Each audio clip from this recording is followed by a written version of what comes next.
Доброе утро, дорогие друзья! Это программа о вкусной и здоровой пище. Меня зовут Сталик Ханкишиев. Сегодня выпуск для тех, кто не умеет готовить. Полюбуйтесь, какая говяжья нога! Ух, пожарю стейк, наемся! А ну-ка, примерим, поместится он в меня? В самый раз! Так что остальное мясо убираем в холодильник. Не позволяем втягивать себя в ненужные споры. Солим мясо заранее, до того, как пожарим. Посолили, поперчили.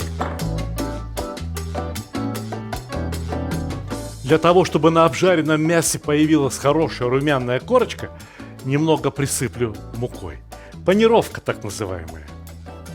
Переворачиваем. И все то же самое еще раз. Соль. Сколько здесь мяса?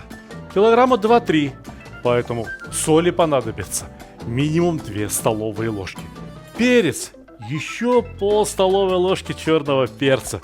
Это еда мужская. Запанируем и со второй стороны.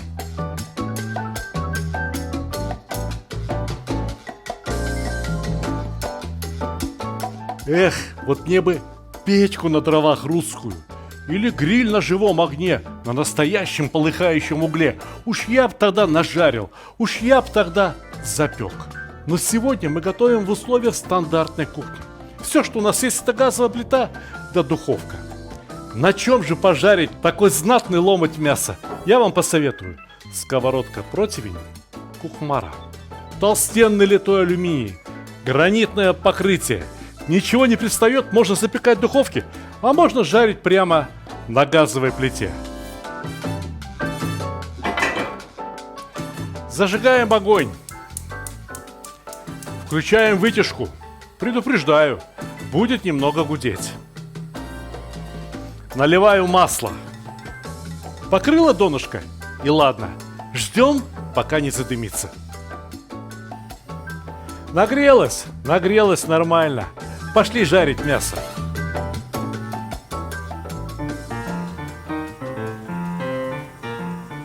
А что, правду говорят, что большому куску рот радуется?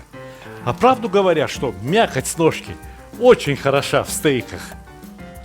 Большие мастера по приготовлению стейков говорят, что говядину надо жарить всего лишь навсего 10-12 минут. Ну хорошо, пусть 6-7 минут пожарится с одной стороны и еще 6-7 минут с другой стороны. Однако мне не терпится посмотреть, как оно там на сковородочке. Румянится? О, то, что надо. Но я хочу, чтобы было покраснее, порумянее. Время еще и 9 утра нету, а у меня дом наполнен запахом жареного мяса. Перевернуть, однако, пора бы. О, вы полюбуйтесь, какая красота. Положенные 12 минут прошли. А ну-ка, попробуем, что у нас получилось. С пылу, с жару должно быть очень хорошо, очень нежно. Мясо-то свежее, только что с рынка. Нож тупой у меня, что ли? Ты посмотри, не хочет резаться мясо. Ну давайте попробуем, посмотрим. О, погляди-ка, и правда приготовилась. Правда?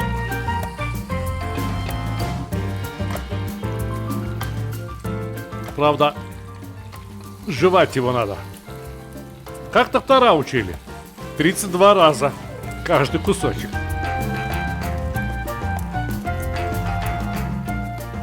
Очень вкусно, но очень жестко. Скажите, пожалуйста, у вас случались такие ситуации? Дело в том, что я сейчас смоделировал ту ошибку, которую совершают очень многие начинающие кулинары. Они покупают на рынке отличный кусок мяса, но, увы, совершенно неподходящий для стейка и пытаются его пожарить. Скажите, пожалуйста, с вами случалось такое? И что вы делали? Жевали, давились, плакали, но ели. А хотелось бы, чтобы это мясо получилось нежным, мягким, сочным, ароматным и прямо отпадало от косточек. Хотелось бы? Значит, вам нужен казан кухмара.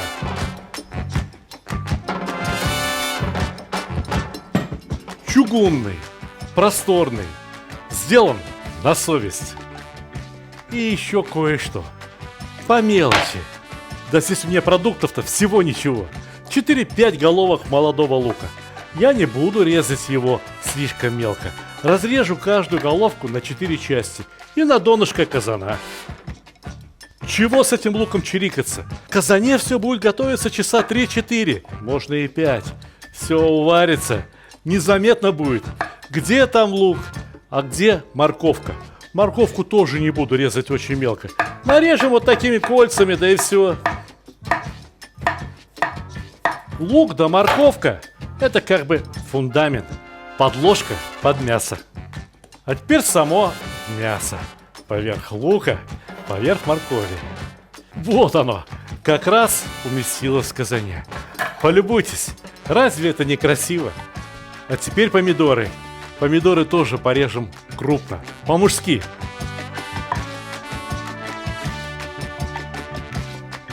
Вот прямо-таки обложим все мясо ломтями помидоров.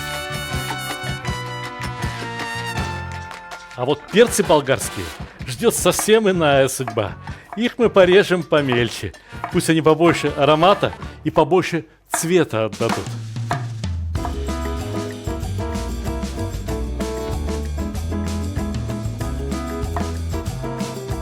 Впрочем, для цвета у меня есть еще и паприка. Не острая. Можно сказать, что сладкая. Досыпем.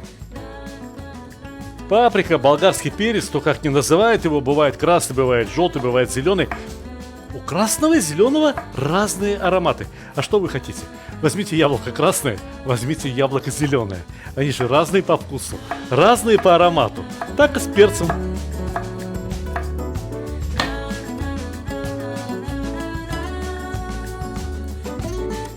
А вот чесночок за время приготовления растеряет весь свой задор. Останется только вкусный, очень аппетитный запах. Прямо вот так и поставим в казан. А по двум другим углам казана острые перчики. Это только называется, что мужская еда. На самом деле, я вам по секрету скажу. Женщины такую еду любят не меньше нас, мужчин. Особенно если от еды приятно пахнет. Базилик немножко завял, немножко состарился.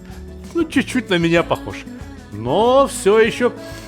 Ох, пахнет. Несет в себе аромат. Вот пусть здесь и лежит. А теперь водички. Водички добавить в казан.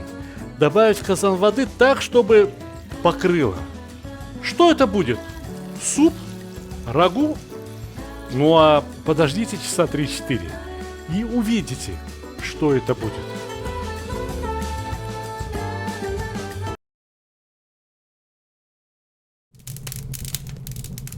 Да не, ну какая же это реклама? Это рассказ о том, как мы любим готовить и умеем снимать хорошую еду.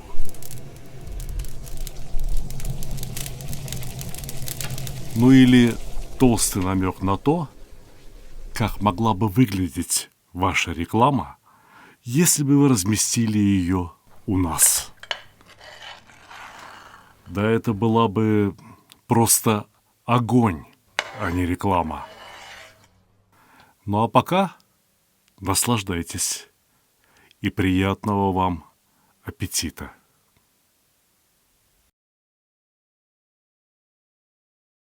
Накрываем казан плотной, идеально подогнанной крышкой. Вот что значит кухмара. И на огонь. Часа на 3-4. Сначала огонь пускай будет сильный, а потом, как только закипит, вы же услышите, что там закипело, забулькало. Убавляете огонь и ждете. Часа 3-4. Что?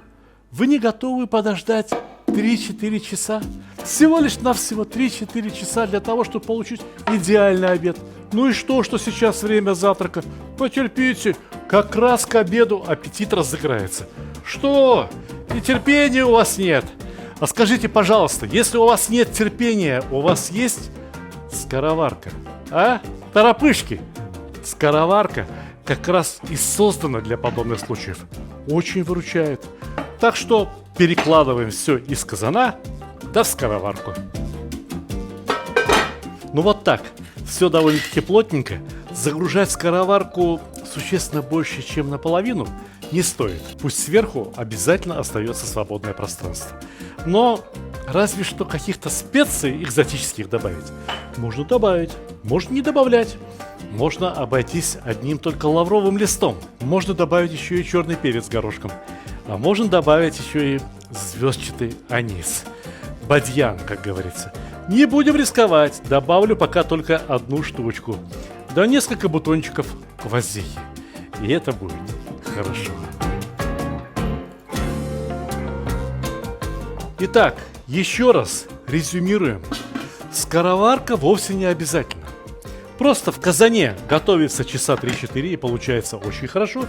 А в скороварке, если она очень хорошая, можно приготовить в 1,5, 2 и даже в 3 раза быстрее. И получится тоже довольно-таки неплохо. Самое главное – правильно отрегулировать огонь. Вот самая большая конфорка не нужна. Достаточно средней. Да, вполне достаточно. А здесь тепло, куда деваться? Все тепло остается внутри скороварки. Но внимание! Минут через 15-20 огонь убавить до минимума. Ох и долго тянется время, когда кушать хочется. На самом деле прошло 1,5-2 часа, но внутрь скороварки не заглянешь. Уж лучше бы я готовил в казане. Заглядывал бы в казан, заботился бы о нем. Мне было бы чем заниматься. Ну а сейчас... Ох. Скороварка шипит. Надо дать ей остыть, ведь температура внутри скороварки сейчас намного выше, чем 100 градусов. Вот пусть остынет, успокоится, а мы это время зря тратить не будем. Мы это время будем готовить гарнир. Для гарнира мне понадобится, во-первых, макароны, во-вторых, тертый вкусный сыр, немного оливкового масла и хорошая кастрюля, литой алюминий, гранитное покрытие, кухмара и такая же хорошая сковородка. Сполоснем их перед первым использованием. И начинаем. 3-4 литра воды необходимо, чтобы закипели. И на 3-4 литра воды ровно 3 столовые ложки соли. Потому что это макароны. Потому что это правило. На литр воды ложка соли.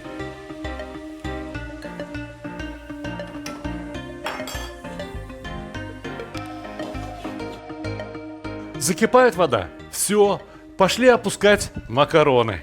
Вот, кипит бурно, и это хорошо. Именно так и должна кипеть вода, чтобы макароны сварились. Правильно. Вот закипит и плюс несколько минут. Так, как вы любите. Не надо ориентироваться на итальянцев. Итальянцы, мол, варят аль денте.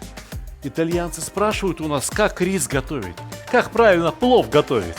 Нет, не спрашивают. Вот пусть и нас не учат. Как варить макароны. Ага, вот, закипело. Кажется, на зубок уже можно было бы и попробовать. Но я и так вижу, что еще слишком жесткие. Не по-нашему.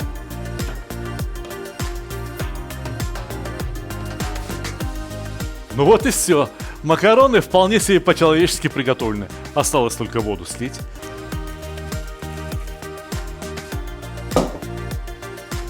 Ну да, сковородочка антипригарная, но масло мы льем. Не ради сковородки. Масло мы наливаем ради самих макарон. Макароны с маслом вкуснее. Вот и весь секрет.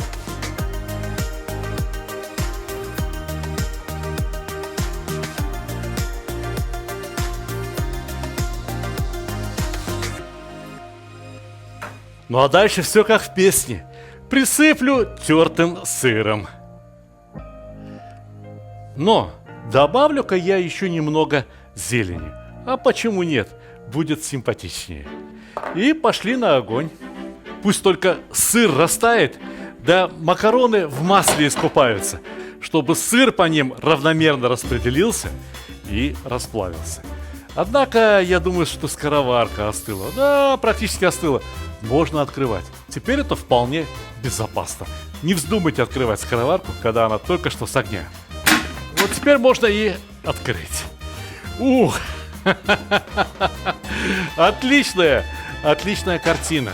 Однако, ничего не видно в этих скороварках. Вот поэтому-то я люблю широкий, просторный казан. А переложу-ка я все в казан.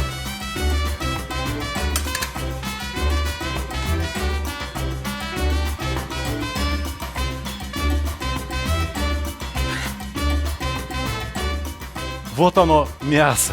Мясо так, как мы любим. Чего я буду долго копошиться? Перелью все через край.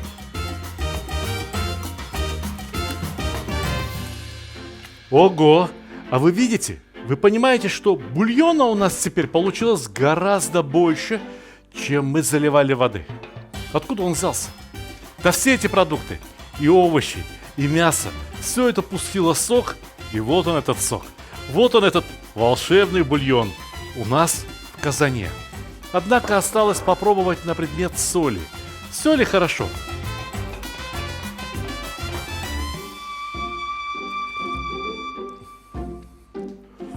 Ну, пожалуй, что я бы немного добавил.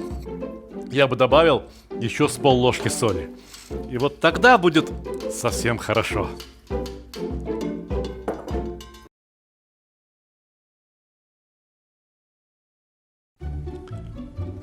Самый лучший подарок – тот, который приносит радость и удовольствие. Особенно если речь идет о мужских удовольствиях.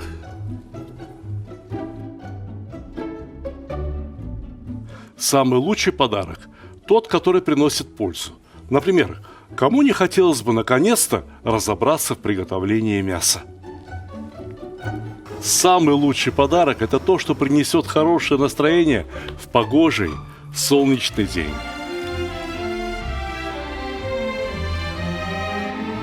Самый лучший подарок – тот, что способен научить чему-то полезному и вкусному. Ведь казан на кухне, как рояль в оркестре. Самый лучший подарок – это расширение кругозора. А вы думали, что плов – это блюдо с единственно верным рецептом? А не пора ли покорить все вершины великого блюда? Самый лучший подарок – тот, что может сделать человека счастливым. Ничто не укрепляет семью так, как вкусное и доброе застолье. Отличный подарок – это книга с новыми рецептами из хорошо знакомых продуктов, к тому же приглашающая в очень вкусное путешествие в мир Востока. Самый лучший подарок, когда все самые любимые и популярные рецепты собраны в одном месте, где текст превращается в видео, а картинки оживают. Полюбуйтесь, какой красавчик. Самый лучший, самый ценный подарок – это дружба между братскими народами. Теперь вы совершенно точно можете сказать, что с татарами вы уже давно пуд соли съели. Моя самая новая и самая любимая книга рассказывает о земле и раскрывает всю душу татар. Эти книги теперь можно купить любым удобным для вас способом. С автографом в моем личном интернет-магазине, либо с быстрой доставкой через Озон, либо с большими скидками и кэшбэком в мегамаркете. Ссылки в описании к ролику, а также в верхнем комментарии. Следим за макаронами. Если где-то появится легкий румянец, не беда. Но чтобы и не пригорели. Вот и все. Можно горячее накладывать на большое просторное блюдо. Красиво, по-доброму приготовленное мясо. Помните, в самом начале нашего сюжета я говорил о том, что такой якобы стейк как раз поместился бы у меня в животе. Нет, столько у меня не поместится. У меня если поместится, то вот один такой кусочек мяса на 150-200 грамм. Поэтому можно с уверенностью сказать, что обед мы приготовили на всю семью. Ух ты, ты погляди, погляди, чеснок какой.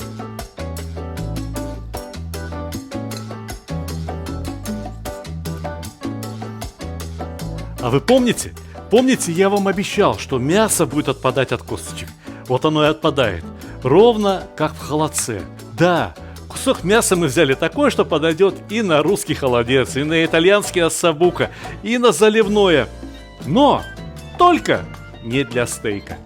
Главный урок, который вы получили сегодня, это правильный выбор мяса. Это мясо отлично для соуса, это мясо отлично для тушения, это мясо отлично подходит для долгого приготовления. Нуждается ли это блюдо в украшении? Я думаю, что вряд ли. Но тем не менее, немного свежей зелени, немного свежих красок не помешает. Ну а где же макароны?